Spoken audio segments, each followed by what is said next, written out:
First of all, I will briefly introduce me. I am Raf. I am well known in DotNext, so I will not spend much time here. I'm just an MVP who in Italy is caring about communities. I drive a local community here in my city of Genova, and I travel across the world to talk in conferences. I am a consultant in real life, so that I can help customers in solving strange problems. And ultimately, in the last year, I spent a lot of time in writing a debugger. So it's a strange thing that you will ever do in your life, but it's a topic that give you a lot of cool things to resolve, and we will discuss a bit about these things.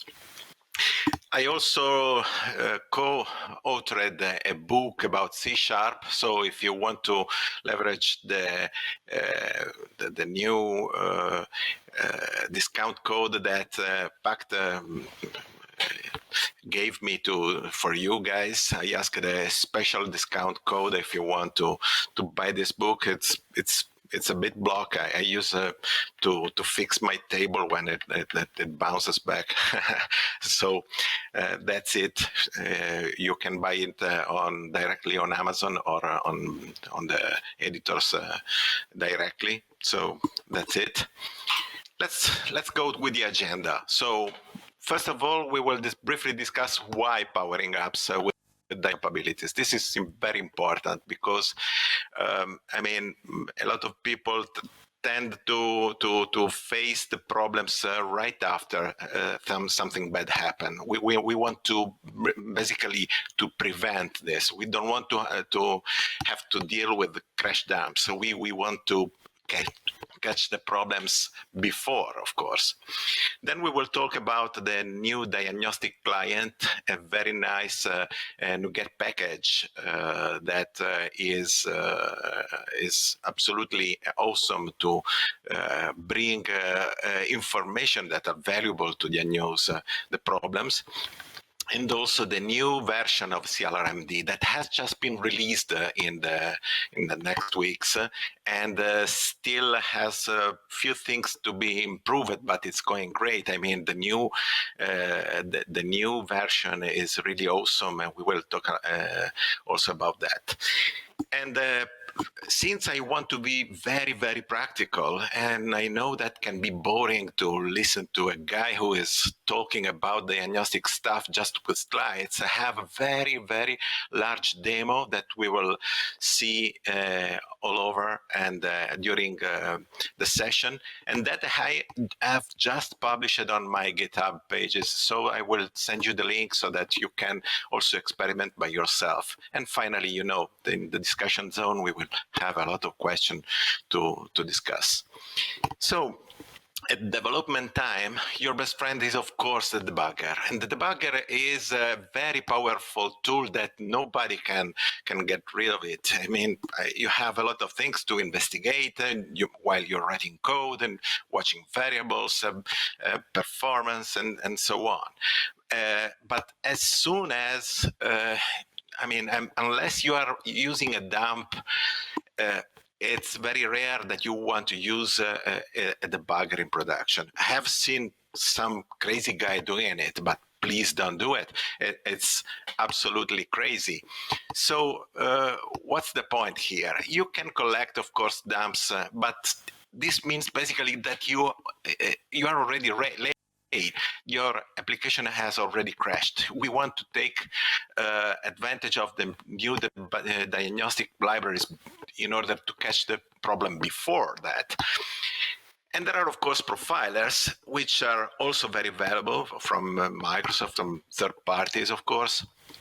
And micro benchmarking technique like the benchmark.net library is awesome to resolve the problems, but still during development time. I mean, we are facing a kind of different aspect. We want to catch the problem when we are already in production, and we can measure the application in order to see if there is something that is going wrong. Anyway, if you're interested in digging deep in how a .NET debugger works, I don't think personally that there are so many people interested in that. But if you really have this wish, told to the .next guys, and they can prepare a session for that. But that's another story. One day, you just deploy your app in production, and your all your customers should be happy of it. I mean, they should say, okay, we are in production, we are deployed, there are no more problems. So I don't want to care too much. And the primary tool that you have as a feedback channel from your application are, of course, the logs. The logs are a primary source of help. They are extremely important to get back measures and things that you have instrumented directly in the code. But please be aware that the logs also require to have done a wise job about collecting data, about collecting the cool things. How many times you open the log and say, oh, I missed to, I totally forgot to add this data to my log. And now I have to repeat everything, wait for the application to crash, and then probably solve the problem. The next step is creating a dump. And yes, you can create a dump of a running process. There are many and multiple tools for that. Lately, with .NET 3, Microsoft introduced the global tools, the global diagnostic tools, that one of these is .NET Dump, which is very handy, very small, non-invasive at all, that just take a dump, save on your disk, and you can watch with the power of the SOS commands and the Son of Strike commands, the plugin, which is basically, let's say, the same that is normally run inside WinDBG. But this version of the plugin not only runs also on Linux, but it can be used also together with the SOS DLL. Now can be used also in LLDB on Linux. Of course, this is quite, an extreme situation. There is one big problem in doing this in production, because as soon as you go to your customer and capture a dump, you may have in your hands like sensitive data. And this is a huge problem because, the EU regulation and so on can have some glitches on that. I mean, there are names and credit card numbers and so on. So manually investigating is something that you don't always want to do. Luckily, we also have other .NET global tools that are very handy, like .NET Trace, that save the traces inside a file that you can investigate later with PerfView. .NET Counters, which is extremely helpful, and we will see that in ongoing. .NET GC dump that give you specifically a lot of information about the GC activity, and of course PerfView to analyze also visually the stuff on Windows. The challenges are many. I mean, if you want to make a crash dump analysis, first you have to be proficient in how the CLR works. You have to type manual commands, which is, it's repetitive, it's hard. Many times you need to, you wish to have in your hands like a for each. You can do it with WinDB, not do it with .NET Dump, for example, and iterate over and over all the objects that are in memory and looking for something that is going wrong. Those are generic tools.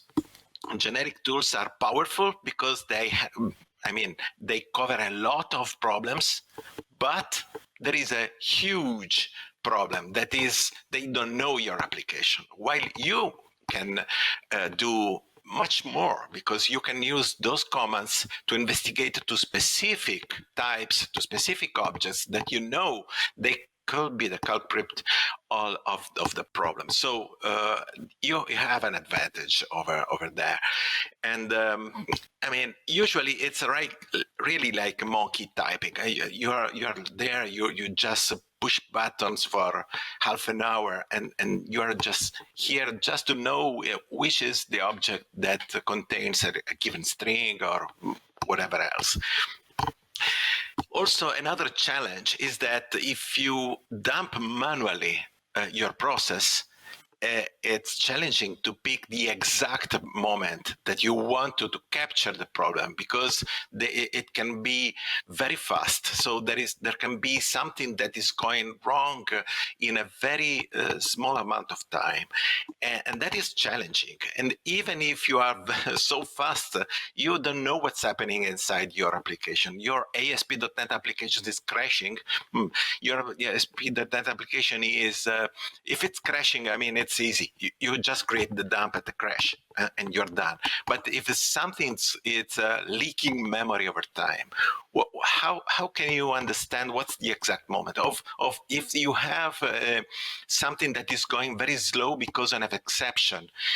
You can, I mean, we don't care too much about second chance exception, because the second chance exception are the ones that are uncatched, and so uncaught, and so I mean the application will crash, and you will see in the dump what's happening. But the first chance exceptions provokes a lot of performance problems.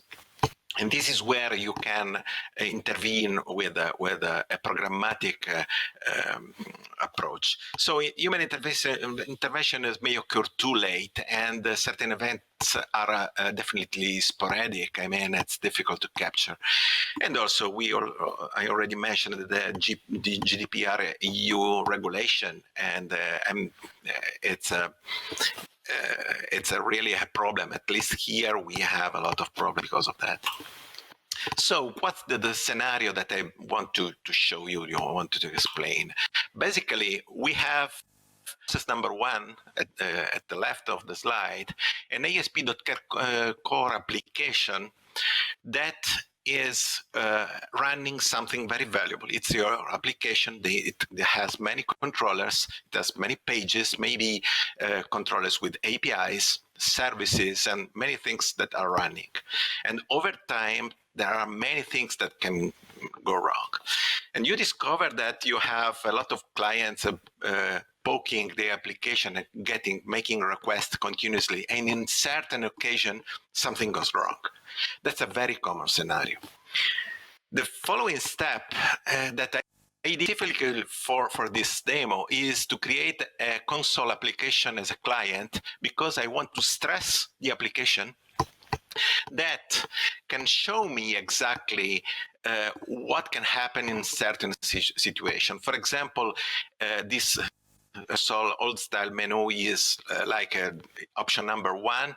You make a get with 1,000 clients at the same time. So I will release a manual reset event that make instantaneously 1,000 requests on our application.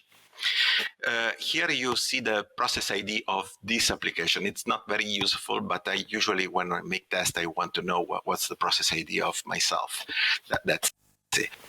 In the second option, we make a post on this other API controller, simple post, adding a custom header. We will see later why this is very, very helpful.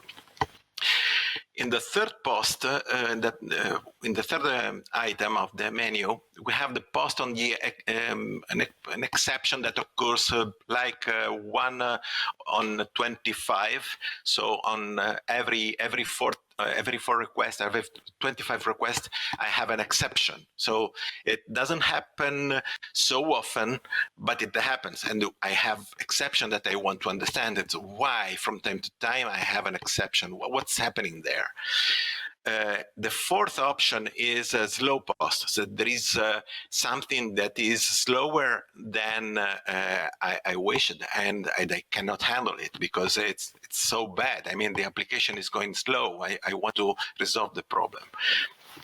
And then we switch to other scenarios. So I have option 5 and 6 with two different kind of leaks. So there are something that is holding references to large blocks of data or graph of objects that stay there, and I don't know why they are, and what are these blocks, what are the types that of that are leaked, and where they are held.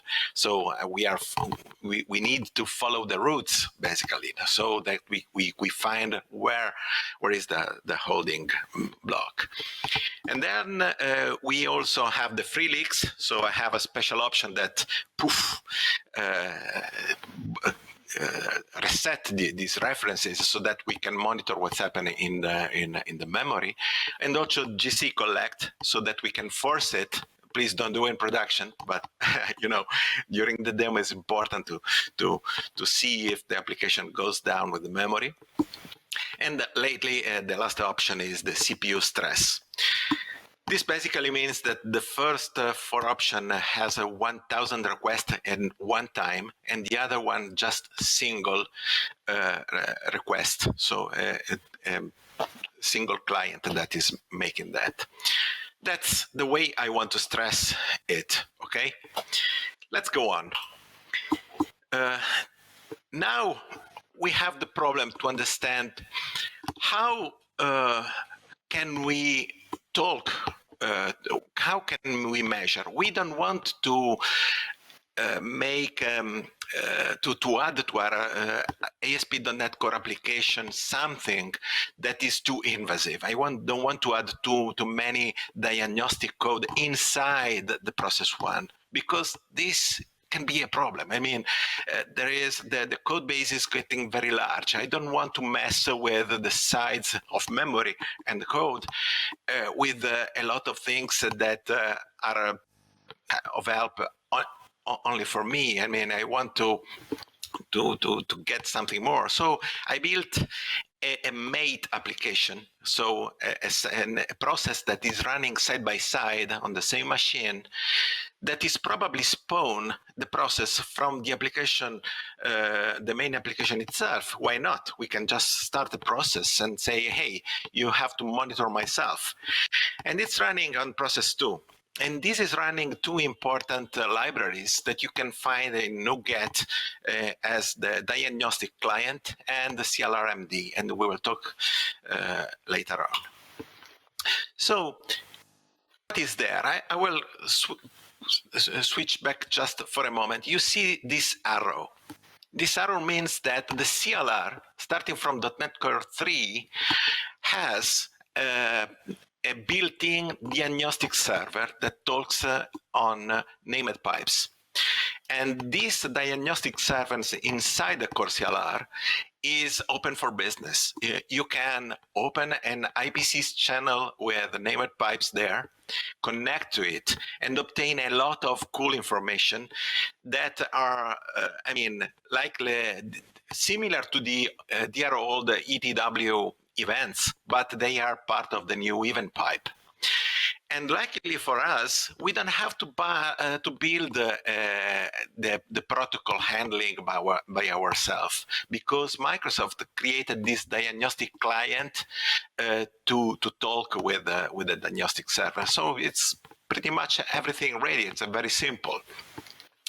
And by the way, this is exactly how the diagnostic global tools work. So we have .NET Counter, that is the most important among them, and that .NET Perf, of course, and .NET Dump, and we already talked a bit about that.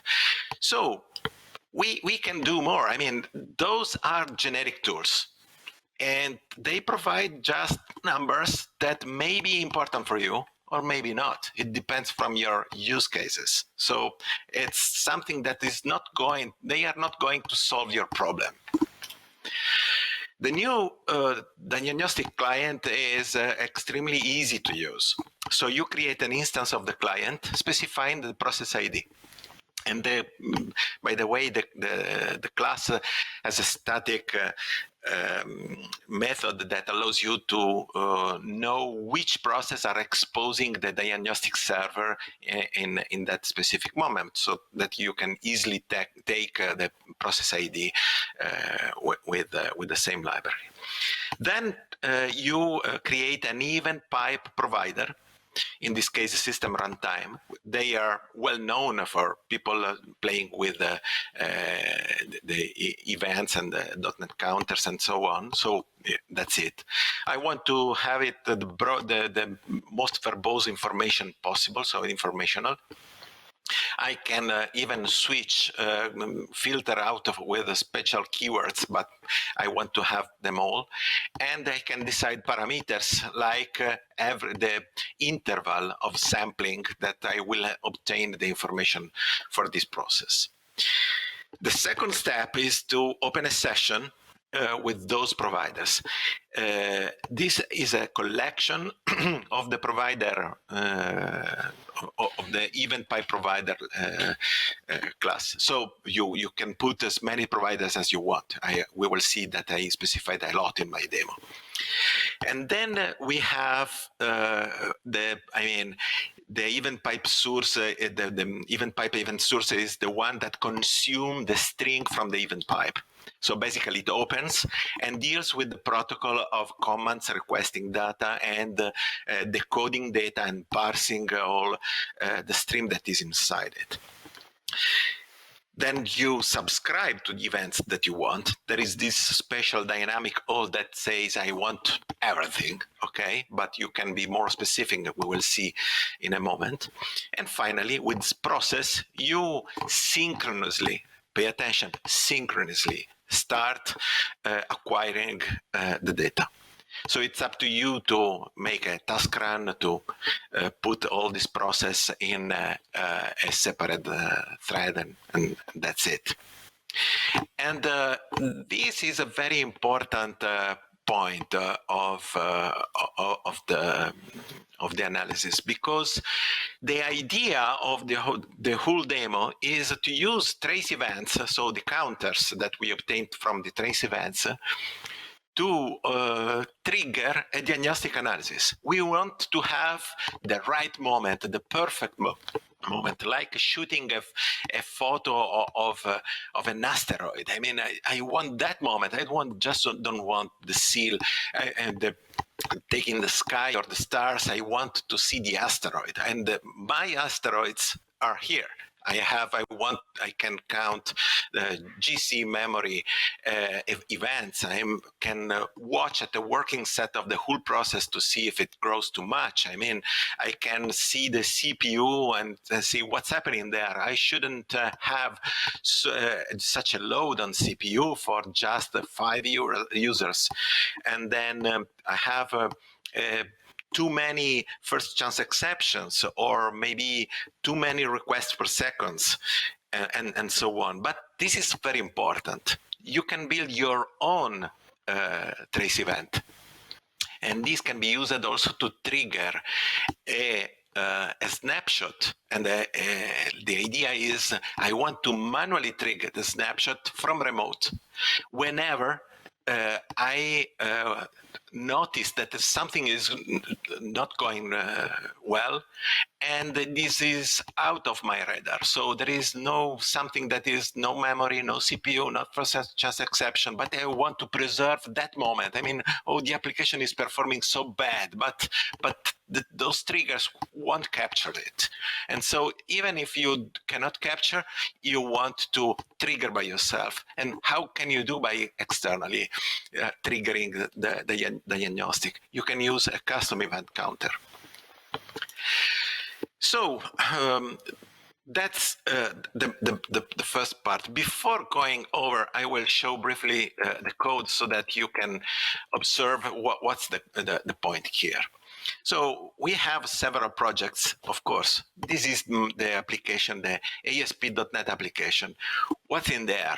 It's extremely simple. I mean, in the startup, I added a few things. So I added my custom header event source, the one who recognizes that there is a request with a given handler, with a given header.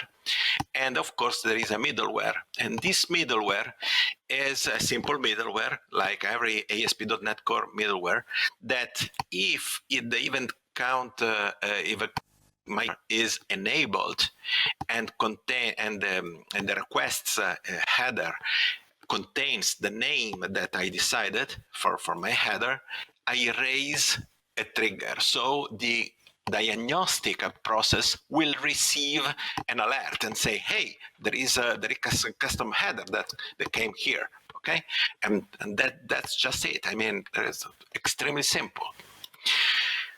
Also, in the startup we were here, I added 3 services, which are simple classes in ASP.NET Core. There is nothing special. One that is going to stress the CPU, one that is going to make memory pressure, and another one that is used for me to keep a simple state. Let's see those services. I mean, really, because they are super simple. They just emulate a few things. I have the logger, as always. I mean, it's a super simple service, and the CPU load is going to compute the prime numbers by summing all the prime numbers in that CPU. And as you can see, I also log the managed thread ID, and we will see it in the console. That's it. Just as keep the CPU busy. And the memory pressure service is also very simple. I mean, I have 2 different ways of making leaks. Of course, we have static list of blobs and list of an arbitrary class that have a small graph behind it. So this is the root of my graph, and then I have other objects and the child object, the grandchild object there. And just allocate random memory. Here we have 10 megs.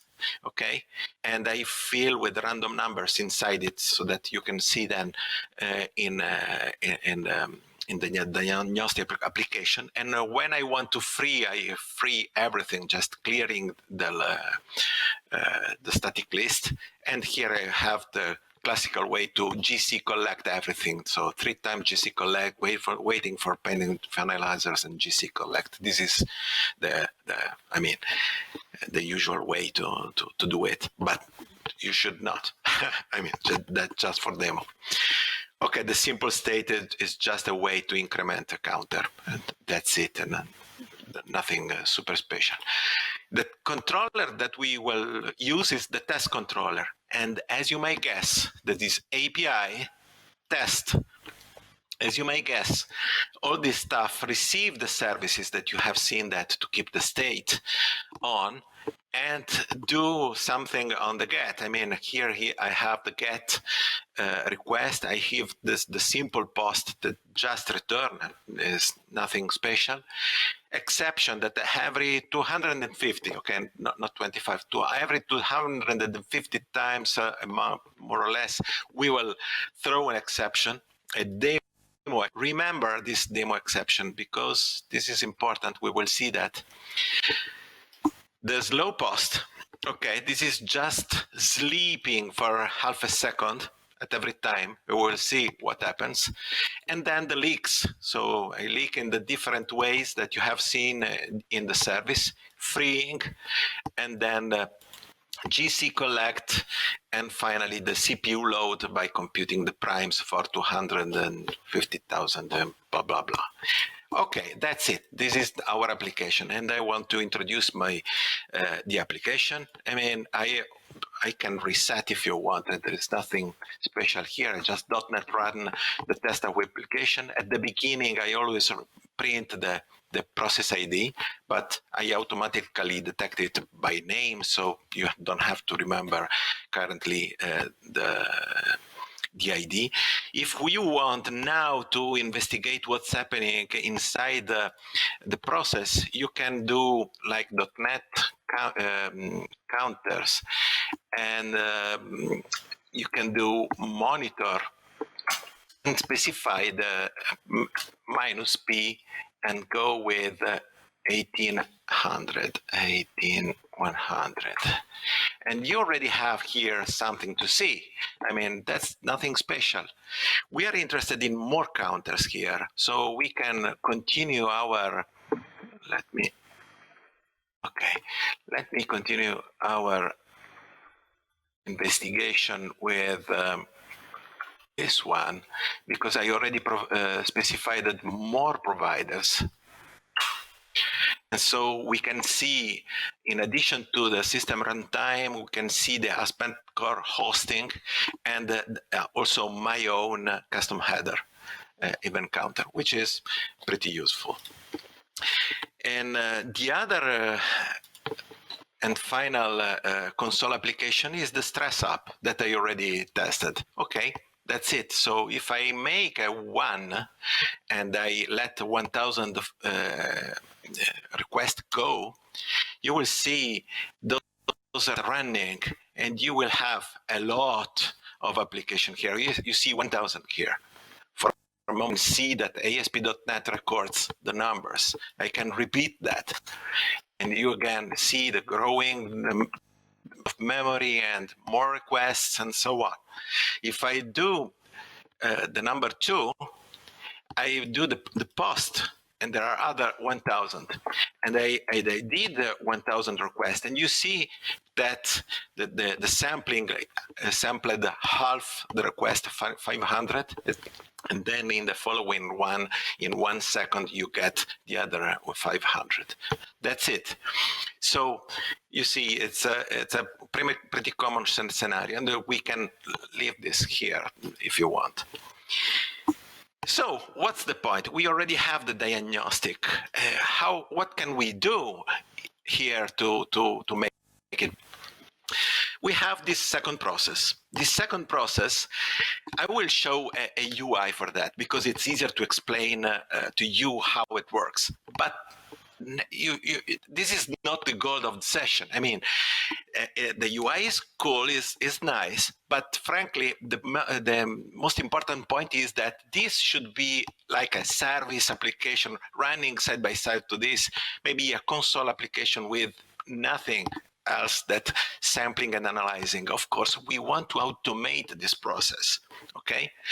So this process basically opens the IPC communication with the diagnostic client, receive the data, and evaluate if those triggers are valuable to catch something from the application. And when it sees and recognizes that there is something wrong, it takes a snapshot. This is a new feature in CLRMD 2.0.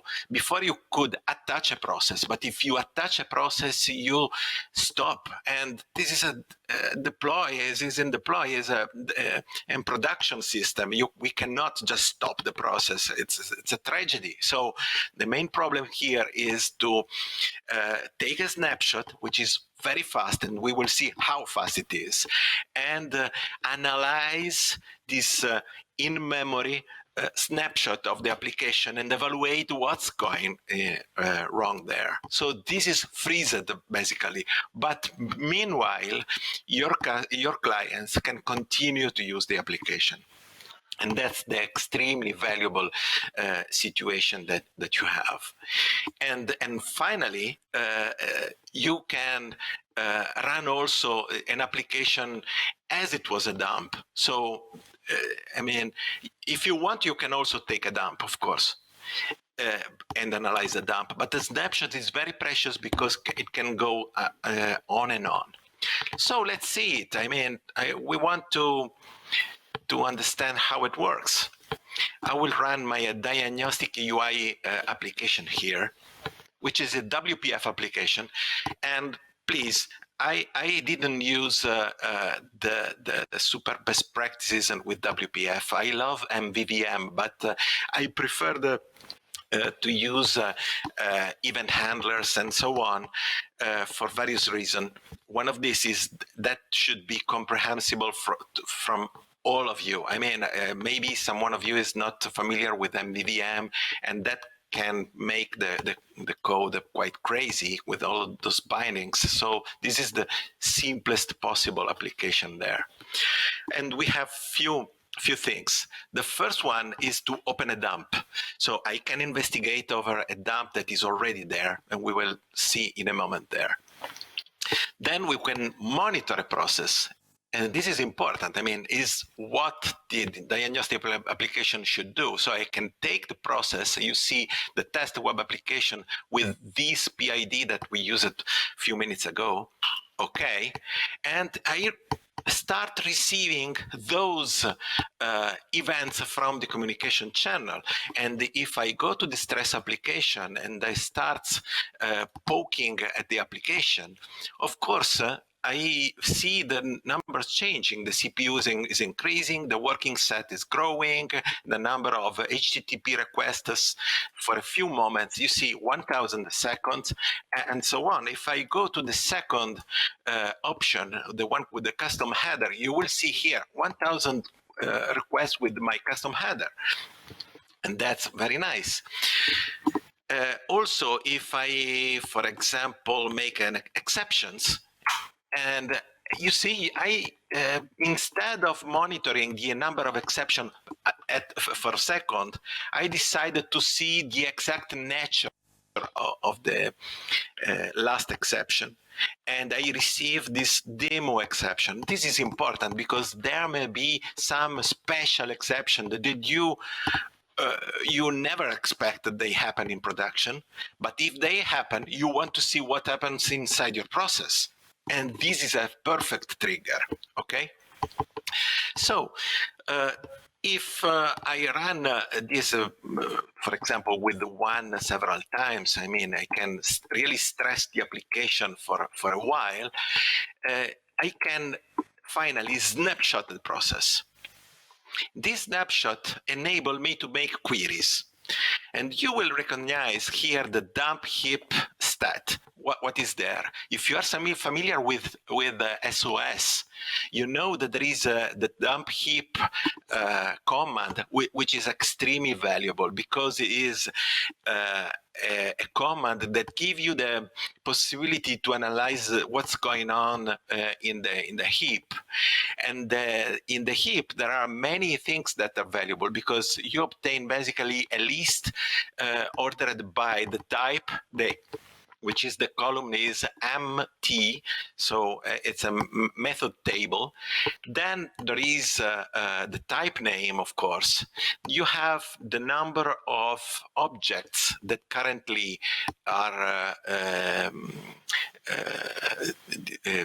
available in memory for that type. And finally, you also have the name, the full name of the type. Now, if you have to investigate on the objects there, give me a second on that. If you have the number of object on them, you can investigate from the meta table and see all the objects one by one, but you have to type additional commands manually, which is quite boring. So I first want to show slightly different things because the application is busy in getting the heap of the process. I want to rerun because I forgot an important point. And what I forgot is that I can test a web app here. Okay. I will run a GC collect to make the memory slightly a bit less full because it takes time to analyze the dump, of course, and that's why it's valuable to monitor that. And when you want to snapshot the process, you may have noticed it, but I didn't tell you, but so that it takes a very small amount of time. You see, I can continuously snapshot, and you see 160 milliseconds, and then 100 milliseconds, and then 100 milliseconds again. And so this is really valuable. And when I click the query, now is faster because I GC collected. I don't want you to wait too much. And this is the type name. you have the method table, you have the graph sites. So this is an additional information that dump hit that does not give you, but I created a special query that I will show in a second that can give you not only the size of the object, but how many bytes are connected to this reference. And you can have the effective size of the tree. And you can see, in fact, that inside this array, there are these arrays that are pretty large, okay? There are chunk of data, maybe requests from buffers internal of ASP.NET and so on. And if you want, you can extend this tool to investigate and maybe clicking here and opening an hexadecimal editor and see what is there, how many bytes are there. If you recognize something that is readable, human readable, there is a JSON, or what else? It depends from your application. I mean, you can extend the application as much as you want. You can also see objects by sites, because the dump stat is very good, it's powerful, but you maybe want, I already sorted for you, the address, the size, and the type. And when you have this information, you know that why in my application there is half a meg in 64 arrays and related data, and so on. Or maybe you want to see what are the objects that are in my namespaces. I mean, the non-system object. I don't want the Microsoft dot something or system dot something. I want to see mine. And this is a simple link query, of course. It's so simple.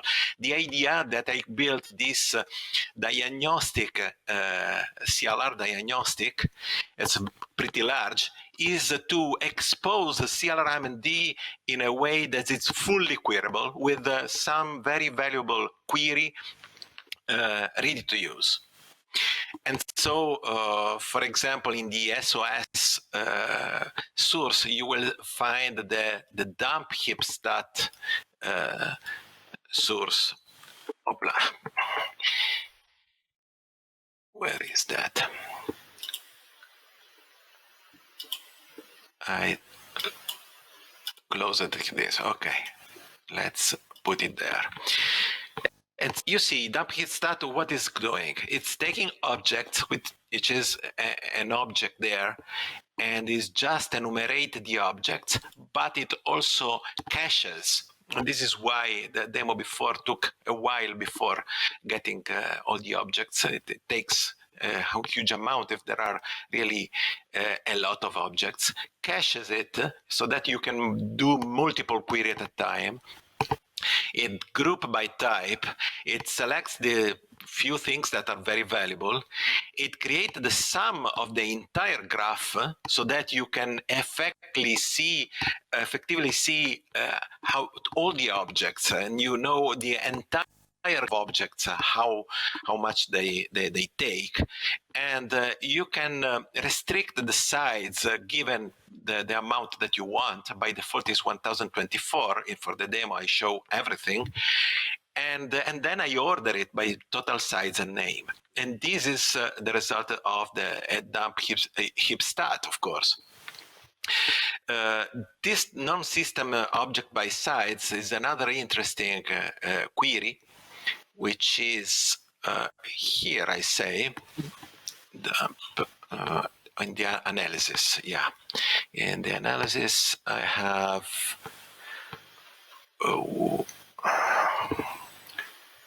objects by size. This is one of those. Okay, and the other one is non-system object by size, where I start from get object by size, which is this one. So I choose the one that have a given size, everything in my case now, which is not a free block. And then I filter out system, Microsoft, interoped, internal name, type names. And with that, I obtain this list, which is very precious because I know exactly what's happening. Let's do an experiment now. So let's do that. I make some leaks. So 5. Okay, I am leaking. You see, leak blog post. I am pushing 5. Okay, that's cool. I take another snapshot now, and I take the non-system object by size. You see, you immediately can see that there are a number of objects there. Or get non-objects by size here. You see, you have all the blobs that I collected here. I have all the requests. I made a number of leak blob posts, and I have the exact same number of blobs here, which is very precious. And also I can, again, free leaks here. So I will make 7. I can leak graphs, I can accumulate classes. So if I go back to the sorry, I have to snapshot again, of course, and I go to the non-system object by size, you will see the graph root and the child, grandchild, and so on. So a lot of objects that I used inside my application. Of course, they can have also more memory. And so if you go in object by size, you will also recognize that inside the graph, they also have this system byte blob arrays and many others here. So it's a good way to power our investigation. If you want to have a generic overview of the process of what it's doing there, you can also look modules, for example. Modules is important because it tells you exactly which are the DLLs used there, where are they addressed, if there is something that is corrupted, and so on. Another interesting thing is get string by size. So if we go at the beginning of the list, we can see that there are multiple paths. For example, this should be the environment path, or these strange buffers are the buffer that I created inside the byte array, and say why I have so many 1K byte array that I generated for my graph of the child and grandchild, and they are the ones that provokes the leaks in the statics. And we can also watch at the duplicate strings. This is a classic query when we deal with WinDBG and so on. And you see there are many duplicated strings, and if you find something that is pretty wrong, you can investigate them there. I mean, the number, you can see also the roots, of course. And one important, very, very important query that we can make is related with the slow. I mean, if I run a very slow request, you can see that the request starts and I should have, sorry, not the leak. I can free leak. I pushed the wrong button, the number 4, okay. And you see, I am slowly taking this. I can snapshot now while the slow is happening. And at this time, I can go in thread stacks. I have to say that there are some problems at the moment with the library in CLRMD, but they are going to fix that. There is a discussion. You see that managed thread ID number 1 is alive, is the one that has our program main of the ASP.NET application. But if we took if we watch at the highest numbers here, not surprisingly, the highest number are the more recent threads created by the application. We can see a very familiar thread stack. and we can recognize, oh, my application is slow. Why it's slow? If it's slow and I have some trigger that tells me that it's going slow, I can caption and I can tell, oh, you are spending too much time in slow post. And that's it, and you immediately get what's going on there. And of course the stack is going to be the same for many threads, because you can see that because I ran 1,000 requests, and so I have 1,000 threads that are probably in the same situation. There is, I was mentioning a small bug in the CLRMD application that is going to be fixed, where sometimes the thread stack cannot be recognized. But this can be normal, so it is not always possible to catch the stack, but it should not happen so often, let's say.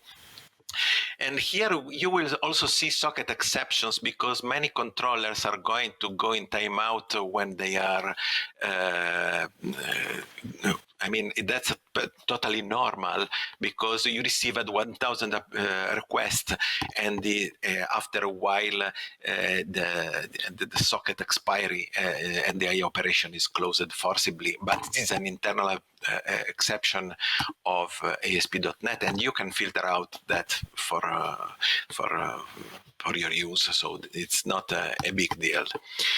Lastly, I want to show you a very important thing. If you happen to have problems with assembly load context, there is a special query that I created, but this is something that is in discussion with Microsoft, because it requires native things, where you can know the loader allocator responsible to hold all these options. So I created a secondary loader allocator. You can see my session in Moscow from last year if you want to have more information on the assembly load context. And the add-ons name is something that is incredibly difficult to obtain.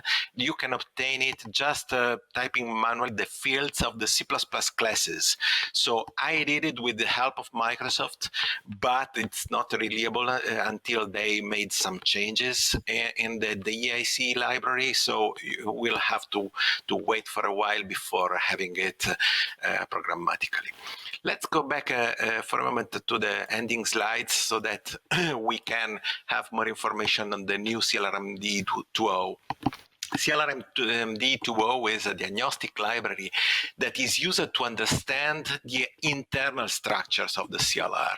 So you basically are in a kind of native mode, where you are observing addresses of memory and interpreting them as the CLR see they are. So you have addresses, you have EE classes, if you know what they are. You have a whole map of the heap. You have the entire memory structure. You can investigate on GC handles, and jump from one object to another and walk the graph upwards and backwards if you want, because it's just up to you to find all the connections. And the provider information and are exactly the same you normally use with SOS. SOS is a native library, but this CLRMD, which is a C# library, is a kind of way to make it usable from C# the same power. So that's basically the point. Only managed structures works with both .NET and I mean, we have only managed structures, and we can work with both .NET and .NET Core. But in my repository, the whole demo was only tested on Windows 10 x64. Anyway, there is nothing apart of WPF, of course, that is Windows only. There is nothing preventing those libraries to run on Linux, on Mac, and so on.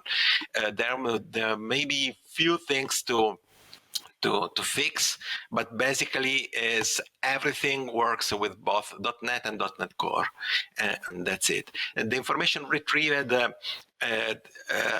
are very powerful. I mean, one of the things that I want to say that is that with CLRMD, you can also do crash dump specific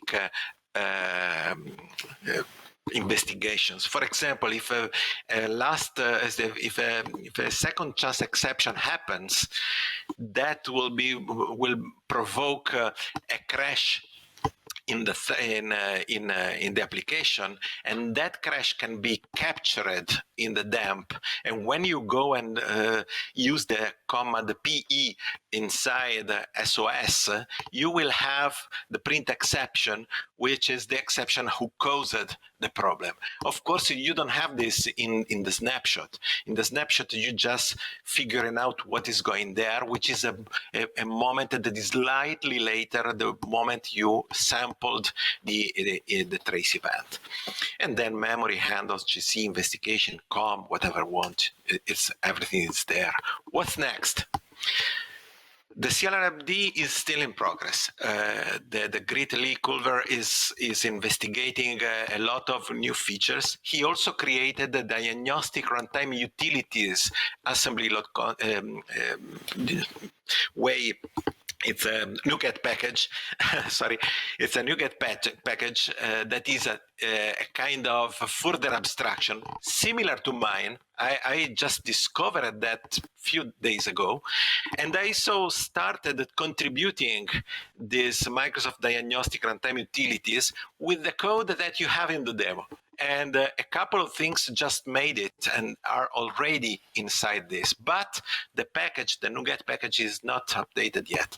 So you will have to see on GitHub directly if you want to see the diagnostic abstraction. Currently, the package is on NuGet, but has only the debugger stuff, which is another story, and the metadata and so on. There are other things that are the problem with the assembly load context that I was telling you is here, so that you have a nice reminder. And I also want to show the demo. The demo is here. So if you want, you can go to github.com, Raffaele, Power Diagnostics, and this is where I published the entire demo for you guys. It's a huge demo. I mean, I just talked about few things, but we can continue the conversation right after in the discussion zone, or here in GitHub in the issues if you want. And just let me know if you want to see something more. I mean, I took inspiration from a problem that I had to solve with a customer, and later I started making experiments as popped up ideas in my mind during the night, and I have to write something that is more powerful. I want to abstract this thing. I can make it automatic. I can make it work without a human intervention. That's the cool point. I mean, I can make a self-diagnostic, and self-diagnosis can mean that if you have an ASP.NET Core application that is going to crash because of heavy load, you maybe can suggest the application to restart itself. Why not? Okay, or that if something very bad is happening, you can shut down it and restart forcibly. Why not? It's better than waiting for the worst thing to happen. I mean, and you can also get this information so that you can improve your application for your next version of the application. So, I mean, in my opinion, that's extremely powerful. You have a lot of things to see, and you don't have to be super proficient with SOS and manually typing commands. Come on, guys, we are in the new era of automation. We can make it automatic, and we can use AI maybe also to automate certain things. By the way, Visual Studio is already there. Visual Studio, that Visual Studio just make automatic analysis while you are running. I am open to questions, of course, here for 15 minutes, I guess, if the guy told me. And later on, there will be a separate channel, if I remember well, where I can answer all your questions. and let me know if you loved my really hard work. I mean, it's a huge amount of code for a demo, but I just want to make a big gift, and thanks with my Russian mug that I always bring with me. Okay, thank you, Raffaele. That was really amazing talk, and we thank you for all the effort put into that, into the code and to the demos and all stuff. Great. So we do have some questions already in the chat, so we will start with them. And the first one is that the audience does not quite understand what is the cost for the production application to send the events via Diagnostics event pipes to another application. So we know debugging is very expensive, and you also pause the application for potentially long times. But what is the overhead for these Diagnostics event pipes?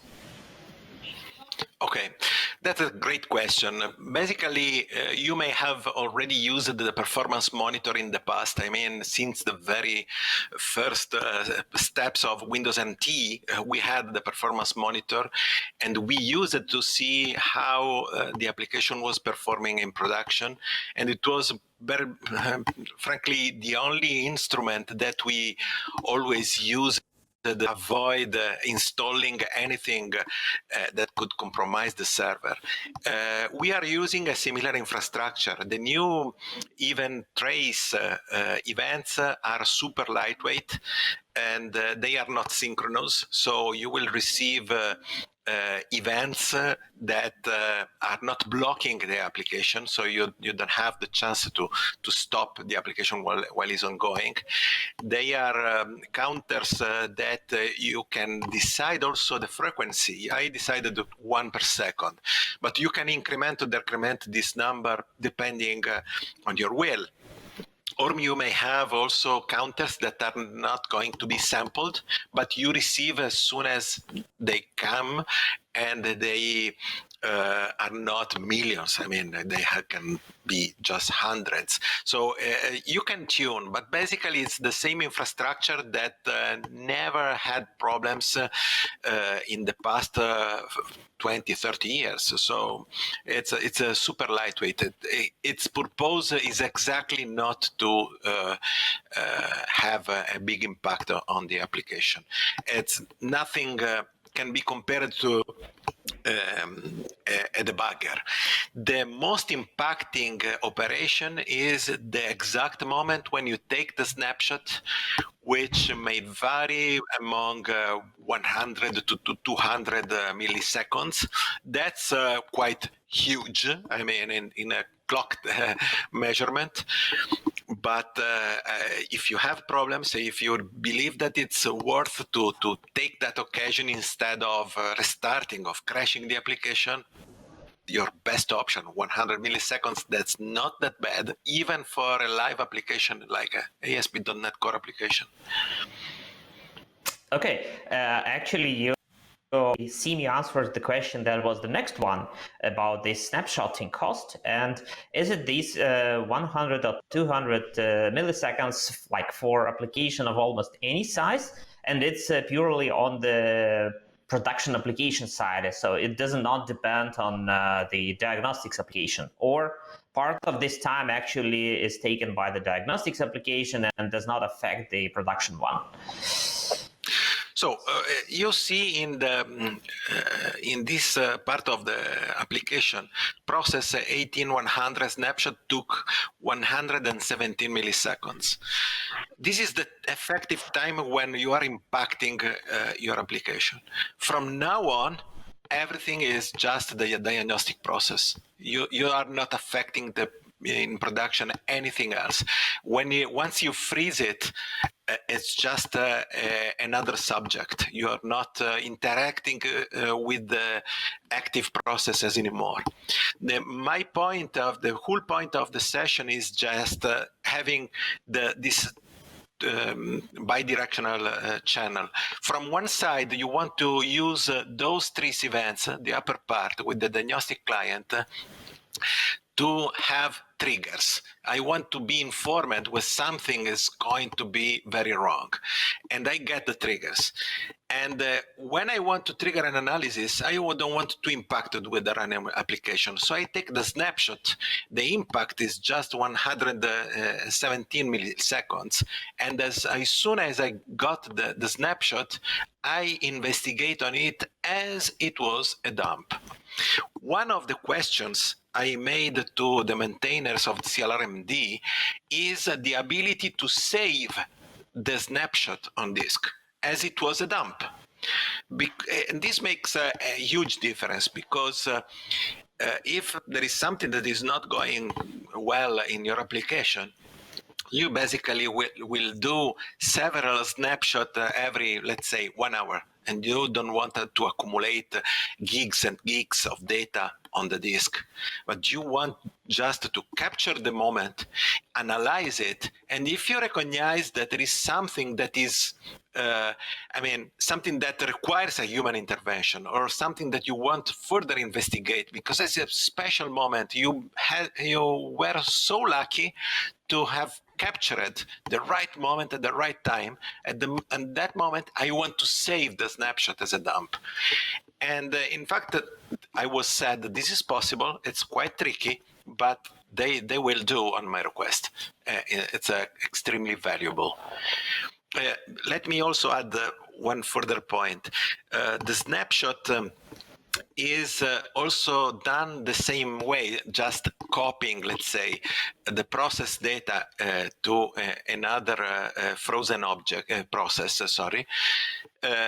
And even on Linux. In Linux, they don't use fork, and you can go to the CLRMD issues because there is a very interesting issue discussion among Microsoft guys. Why a fork, which is a well-known operation of Linux, able to snapshotting a process and copying it, can affect the analysis. And if you are curious about the low details, you can follow that discussion. It's very interesting. Thank you for a very detailed answer. And another question, which is related to the modern way of how we deploy and do things in the clouds and everything. So how should it work with the Docker containers? Should I run 2 processes inside Docker container to do diagnostics, or have some kind of a sidecar to the container running? Or so? Good question. How should I approach that? Yeah. A very good question. This is a question that is going to be addressed from Microsoft itself. So when they announced the diagnostic client, they said that they have plan to open this diagnostic channel even outside the local machine, which means even outside, you can translate it even outside the current container. At the moment, given the code that we have in this moment, the best thing is that the ASP.NET application starts, and when they are still in the program, really the main, at the very beginning, it spawns another process, which is the diagnostic process, that will monitor the ASP.NET application. So they have to run inside the same container. And this is possible almost in every environment. If you are in a container, either Azure, AWS, or whatever else, you should be able to, given that you give enough memory to the container, of course, because when you analyze the dump, you have to be very careful not to consume too much memory. By the way, the memory problem is something that you can address very easily. If you watch it carefully, the few lines of code that I showed you, for example, here the SOS, or there are many others, you see, for example, this dump heap stat, how is implemented. It's an enumerable, so it's lazy. I don't have to list here.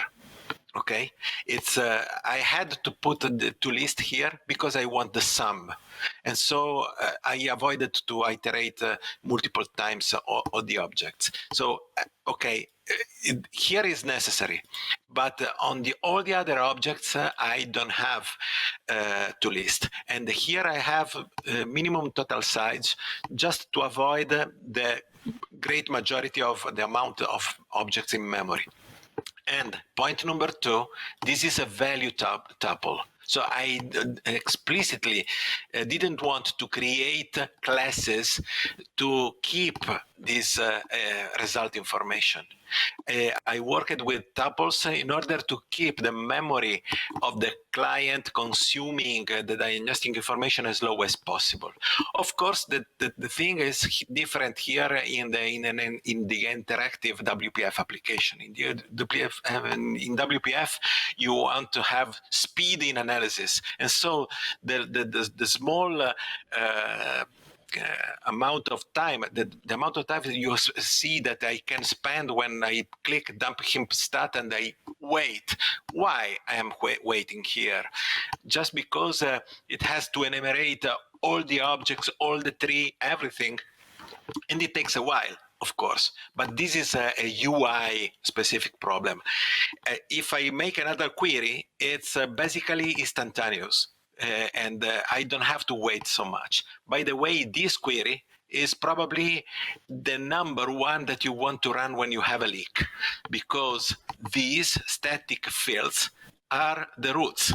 So if you have something connected to the roots, you have a leak.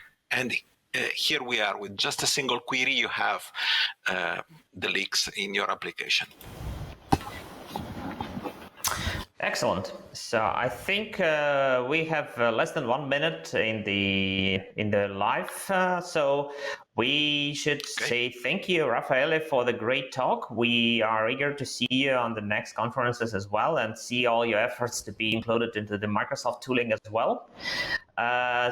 So we will continue with the rest of the questions in the discussion zone. So please join the Zoom link everybody should have in the chat, and we'll be there.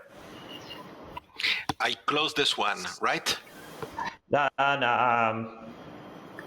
Anatoly? Yes. Thank you, Raffaele. Thank you, Igor.